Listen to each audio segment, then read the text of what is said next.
Hi friends, welcome back to our channel. ഇന്ന് നമുക്ക് തീ പോലും കത്തിക്കാതെ നല്ല ടേസ്റ്റി ആയിട്ടുള്ള ഒരു പുഡിങ് തയ്യാറാക്കിയെടുക്കാം. അപ്പോൾ ഞാനിവിടെ തയ്യാറാക്കുന്നത് ചിക്കു വെച്ചിട്ടുള്ള പുഡിംഗ് ആണ്. അപ്പോൾ ഇപ്പോൾ സപ്പോർട്ടയൊക്കെ ധാരാളം കിട്ടുന്ന സമയമാണല്ലോ. അപ്പോൾ ചിക്കു വെച്ചിട്ട് എങ്ങനെയാണ് നമുക്ക് പുഡിങ് തയ്യാറാക്കി എടുക്കണമെന്ന് നോക്കാം.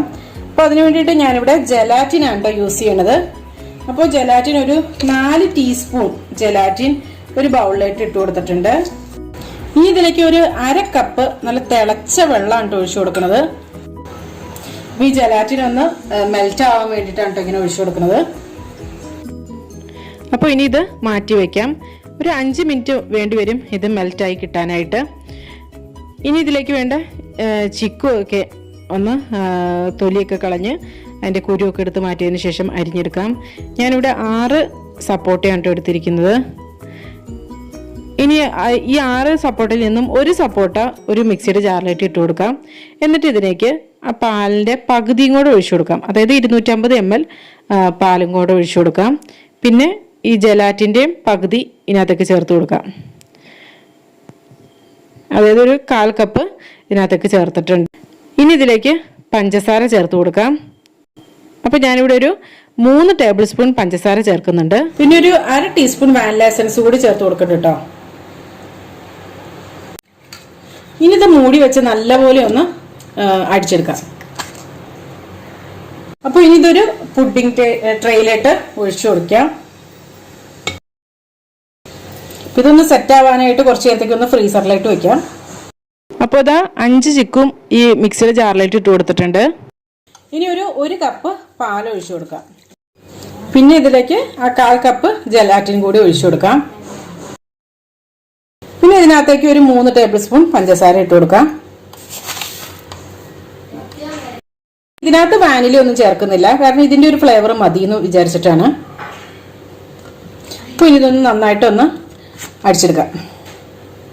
അപ്പോൾ അതാ ഇതും അടിച്ചെടുത്തിട്ടുണ്ട്. അപ്പോൾ ഞാൻ ഈ ഒരു ബൗളിലും കുറച്ച് ഒഴിച്ചു വെക്കാനുണ്ട് കേട്ടോ. അപ്പോൾ ഇത് ഇങ്ങനത്തെ ഒരു ഷേപ്പ് ആയതുകൊണ്ട് നമുക്ക് വിടിപ്പിച്ചെടുക്കാൻ കുറച്ച് പ്രയാസമായിരിക്കും. അപ്പോൾ അത് കാരണം കൊണ്ട് ഞാൻ ഇതിൻ്റെ ഉള്ളിൽ കുറച്ച് എണ്ണയൊന്ന് പുരട്ടി കേട്ടോ. എന്നിട്ടാണ് ഈ ഒരു പുഡിങ്ങിൻ്റെ മിക്സ് ഒഴിച്ചു വെച്ചത്. അല്ലെങ്കിൽ എന്താണെന്ന് വെച്ചാൽ ചിലപ്പോൾ നമുക്ക് വിടിപ്പിച്ചെടുക്കാൻ പറ്റില്ല എന്ന് വരും. അപ്പോൾ ഇങ്ങനത്തെ ഷേപ്പിലുള്ളതിലൊക്കെ കുറച്ച് എണ്ണ പറ്റണം, നല്ലതാണ് കേട്ടോ. മറ്റേതിലും പറ്റിയാലും കുഴപ്പമൊന്നുമില്ല, പക്ഷെ അത് പറ്റിയില്ലെങ്കിലും പ്രശ്നമില്ല, അതുകൊണ്ടാണ്. അപ്പോൾ ഇതാ ഫസ്റ്റ് ലെയർ കുറച്ചൊന്ന് സെറ്റ് ആയിട്ടുണ്ട്. ഇനി ഇതിന് മുകളിലായിട്ട് നമുക്ക് സെക്കൻഡ് ലെയർ ഒഴിച്ചു കൊടുക്കാം. അപ്പോൾ അതായത് രണ്ടാമത്തെ ലെയറായിട്ട് നമ്മൾ ആ ചിക്കുവും കൂടെ ഒഴിച്ചു കൊടുത്തിട്ടുണ്ട്. ഇനി ഇത് 2 മണിക്കൂർ ഒന്ന് സെറ്റ് ചെയ്യാനായിട്ട് വെക്കാം. അപ്പോൾ ആദ്യം ഒരു 15-20 മിനിറ്റ് ഒക്കെ കഴിയുമ്പോൾ എടുത്തോളൂ കേട്ടോ. അല്ലെങ്കിൽ എന്ന് വെച്ചാൽ ഒരുപാട് സെറ്റാക്കി കഴിഞ്ഞിട്ടുണ്ടെങ്കിൽ പിന്നെ ഇത് ഇങ്ങനെ 2ആയിട്ട് വരും. എന്താ പറയുക, ആ ഒരു ഒറ്റ ഇതായിട്ട് കിട്ടില്ല.